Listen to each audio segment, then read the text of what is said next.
Meditation on the Divine Sun, the ancient tradition of the spiritual power of sunrise and sunset, excerpted from the writings of Paul Brunton.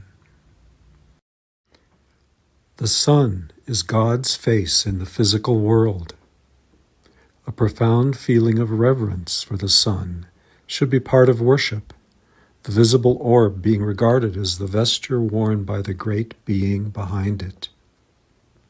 What wonder that the Hindus were bidden to face it when they pray on arising, and to pray to it again before dusk.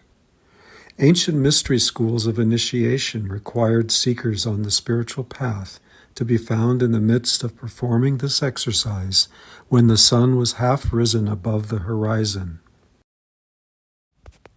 The diurnal miracles of sunrise and sunset are worth much more than every minute we give them. It is at such moments that a glimpse of God's presence becomes possible. There is a profound pause on the part of nature, wherein the transcendental forces have the freest and fullest play. The precise times when you may come into contact with these sublime forces are: in the morning, when starlight begins to wane until the sun has just risen, and in the evening, when sunlight begins to wane until the stars have just appeared. There is a shift of standpoint, and basic truths come into sight or become more clear. The heart and its feelings are purified, ennobled, enriched. This is your chance. First, sit facing directly east in the morning or directly west in the evening. Sit in the style depicted in certain ancient Egyptian statues, on a seat, legs uncrossed and slightly apart, hands unfolded and resting on the thighs just above the knees. This position keeps the magnetic circuit open and receptive.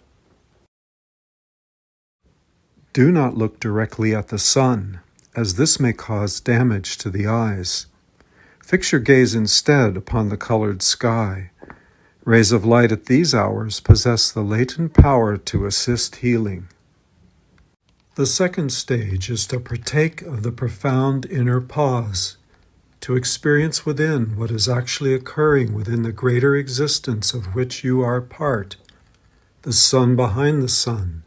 The mystical light of the world mind illumines your mental world, and at the same time penetrates it through and through, provided you are present and passive in consciousness to receive its power. In the third stage, seek to move with the outspreading or waning light until you embrace the whole planet.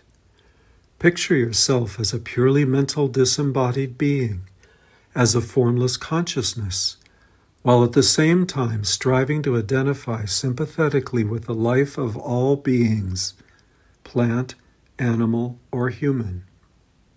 Even the slightest understanding of the cosmic wonder should instill the confidence that your little personal life is not without its sublimer significance. When attention is turned inward, wholly on the beautiful mood invoked, the physical scene vanishes, and you feel in complete rapport with the universal being.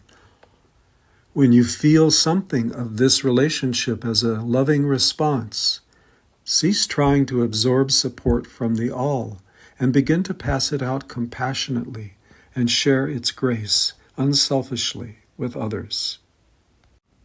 First, direct your effort with love towards those who are near or dear, and to any special individuals whom you would like to help in this way. Then, direct your effort towards mankind in the mass, whom you must regard as unconsciously forming one great family. Third, direct it towards individuals who are hostile to you. You need not send love, and indeed, in the case of those who are obsessed or inspired by evil forces, you should definitely not do so, but must send them your pity. Finally, close the exercise with a short, silent, personal prayer to the Overself. If you wish to become perfect in this practice and to obtain its full results, you must repeat it daily, morning or evening, to complete the annual solar cycle. Its use is eventually to evoke a mysterious grace-giving force.